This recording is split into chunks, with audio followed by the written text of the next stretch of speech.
पति, पत्नी और नौकरानी शीतल और अभिमन्यु की शादी को 5 साल हो चुके थे, लेकिन अभी तक उनका कोई बच्चा नहीं हुआ था।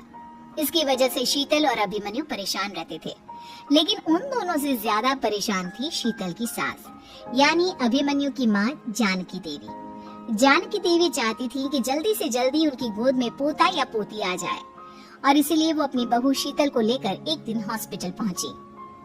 डॉक्टर मैडम, जरा ठीक से चेक करके बताइए ना, कई बड़े बड़े डॉक्टर को दिखाया है, लेकिन मेरी बहू माँ ही नहीं बन पाती। मैंने शीतल को बहुत अच्छे से चेकअप किया है।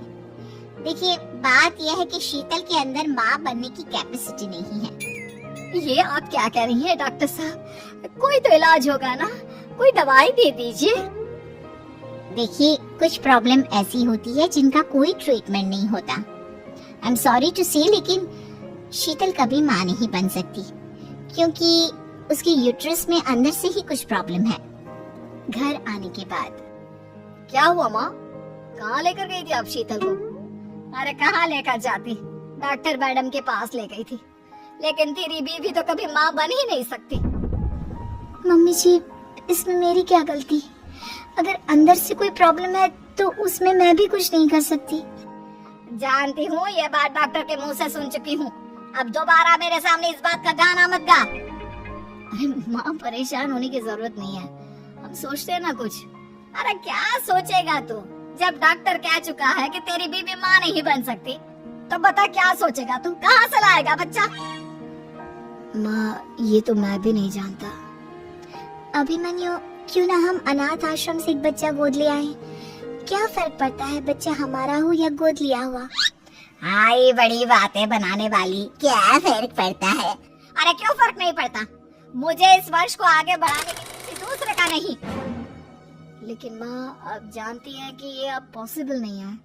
मैं कुछ नहीं जानती। मैं किसी पराये की औलाद को इस घर में अपना पोता या पोती बन के बढ़ता हुआ नहीं देख सकती। मेरा वंश मेरे बेटे के खून से ही आगे बढ़ेगा। लेकिन मम्मी जी, ऐसा कैसे हो पाएगा? आप अच्छी तरह जानती है ना, मेरा और अभिमन्यु का बच्चा नहीं हो सकता। तो मैं अपने बेटे की दूसरी शादी करवाऊंगी, और अपनी दूसरी बीवी से ये मुझे बच्चा पैदा करके देगा। ये आप क्या कह रही हैं माँ? मैं किसी और से शादी नहीं करने वाला। मेरे रहते हुए आप अभिमन्यु की शादी किसी और से करवाएंगी? मम्मी जी, आप ऐसा कैसे कर सकती हैं? तो बस देखती जा बहू, मैं ऐसा कैसे कर सकती हूँ। कुछ दिनों के बाद, अभिमन्यु, मैंने तेरे लिए लड़की ढूंढ ली है। माँ, मैं आपको कितनी बार समझाऊं, मुझे किसी से शादी नहीं करनी है। पहले मेरी बात सुन। ये जो चमेली है ना, हमारे घर में काम करने आती है, वो तुझसे शादी करने के लिए तैयार है। मम्मी जी, आप अभिमन्यु की शादी एक नौकरानी के साथ करवाएंगी? वो इसलिए क्योंकि चमेली दिखने में बहुत खूबसूरत है, बच्चा भी सुंदर ही होगा।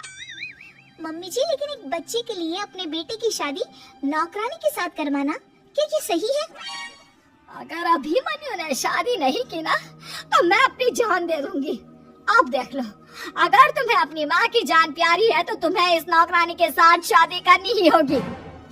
इस तरह जानकी देवी अपने बेटे अभिमन्यु की शादी नौकरानी चमेली के साथ करवा देती है। कुछ दिनों के बाद, नौकरानी से मालकिन बन के तो मजा आ गया, अब तो मैं इस घर की मालकिन हूँ।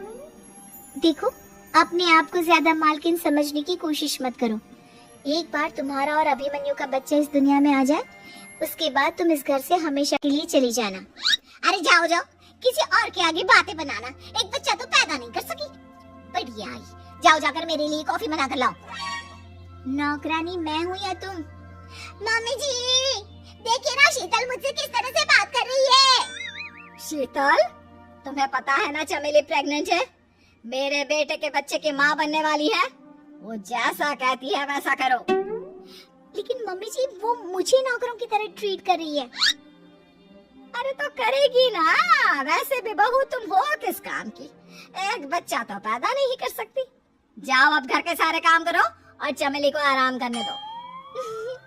थैंक यू मम्मी जी, भगवान आपका भला करे। आप नहीं होती तो मैं नौकरानी से महारानी कैसे बनती।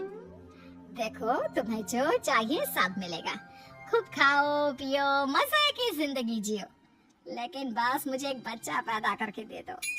कुछ दिनों के बाद, मम्मी, बच्चे के लिए आपने मेरी शादी चमेली के साथ करवा तो दी, लेकिन दिन और रात का चैन मिट गया है। सारा दिन शीतल और चमेली की बहस चलती रहती है। अब शीतल को इस घर में रखने से क्या होगा? मैं तो कहती हूँ उसे घर से निकाल दो, है भी किस काम की। मैं ऐसा नहीं कर सकता माँ, वो मेरी पत्नी है, उससे बहुत प्यार करता हूँ मैं। तुम्हारी पत्नी चमेली है, चमेली, उससे प्यार करो। अरे तुम्हारे बच्चे को जन्म देने वाली है वो। अभिमन्यु, मैं खुद ही इस घर से चली जाती हूँ। वैसे भी अपने ही घर में नौकरों की तरह रहकर परेशान हो चुकी हूँ। घर की नौकरानी मेरे ऊपर हुक्म चलाती है, वो तुम्हारी पत्नी बन चुकी है। अब मेरा इस घर में क्या काम? अभी रोकने पर भी शीतल उस घर से चली जाती है। कुछ दिनों के बाद चमेली एक बच्चे को जन्म देती है। भगवान ने मेरी सुन ली, मेरे बेटे का घर भर गया, उसका अपना बच्चा इस दुनिया में आ गया। मम्मी जी, बच्चे को हाथ लगाने से पहले मेरी एक शर्त सुन लो। तुम कहना क्या चाहती हो चमेली? आपकी मम्मी को बहुत शौक था ना अपने पोते को खिलाने का। अब देखो, इस दुनिया में हर चीज की कोई ना कोई कीमत तो होती है। तुम अपनी आधी प्रॉपर्टी मेरे नाम कर दो, बच्चा तुम्हारे नाम। अरे लेकिन मैंने अपने बेटे से तुम्हारी शादी करवाई है, अब ये सौदेबाजी कहाँ से आ गई? जो औरत अपनी बहू को घर से निकाल कर एक नौकरानी के साथ अपने बेटे की शादी करवा दे, वो तो सौदेबाजी कर ही सकती है ना। उसका कैसे भरोसा कर सकते हैं? मुझे बस आप लोगों की प्रॉपर्टी चाहिए, उसके बाद ही बच्चे को आप हाथ लगा सकती। मैंने कहा था ना मम्मी, आप गलत कर रही हैं। देखिए, उसका नतीजा आपके सामने है।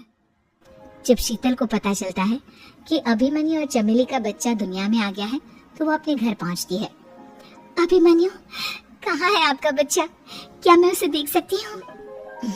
कुछ भी मत पूछो शीतल, माँ की हुई एक गलती हम लोगों पर भारी पड़ रही है।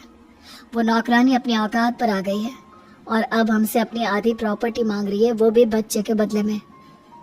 एक बात कहूँ अभिमन्यु, आप मना कर दो। अरे कैसी बात कर रही हो? मेरे बेटे की औलाद है उसके पास, ऐसे कैसे मना कर दे? मम्मी जी, वो अभिमन्यु का बच्चा नहीं है, वो चमेली और उसके बॉयफ्रेंड का बच्चा है। ये तुम क्या कह रही हो शीतल? ये देखिए वीडियो, चमेली और उसका बॉयफ्रेंड आपस में बातें कर रहे हैं कि उन दोनों ने मिलकर आपको बेवकूफ बनाया है और अब इस बच्चे के बदले आपसे प्रॉपर्टी भी हड़प लेंगे। हे भगवान, ये मुझसे क्या हो गया? ना तो बच्चा मिला और अपने बेटे की नौकरानी के साथ शादी करवा दी सो अलग। अब क्या होगा? मुझे माफ कर दो शीतल, मेरी वजह से तुम्हें बहुत तकलीफ हुई है। अभिमन्यु, मैंने कहा ना, उस नौकरानी को उसके बच्चे सहित इस घर से बाहर निकाल दो। लगता है मेरे अभिमन्यु का बाप बनने का सपना अधूरा ही रह जाएगा। अभिमन्यु, अपनी मम्मी से कहो कि परेशान ना हो। आपको याद है एक बार हम एक IVF सेंटर गए थे, मैंने फिर से वहां जाकर बात की थी और आपको पता है इस बार मैं प्रेग्नेंट हूँ, क्योंकि हमने वहां पर प्रोसीजर करवाया था जिसकी वजह से मैं प्रेग्नेंट हो गई थी और इस बात का पता मुझे बस कुछ महीने पहले ही लगा है। हमारा बच्चा इस दुनिया में आने वाला है अभिमन्यु। मुझे माफ कर दो शीतल बहू, मुझसे बहुत बड़ी गलती हो गई। कोई बात नहीं माँ, लेकिन अब हमें उस धोखेबाज नौकरानी को इस घर से बाहर निकाला है और इस घर की मालकिन को वापस घर लाना है, वो भी अपने बच्चे के साथ।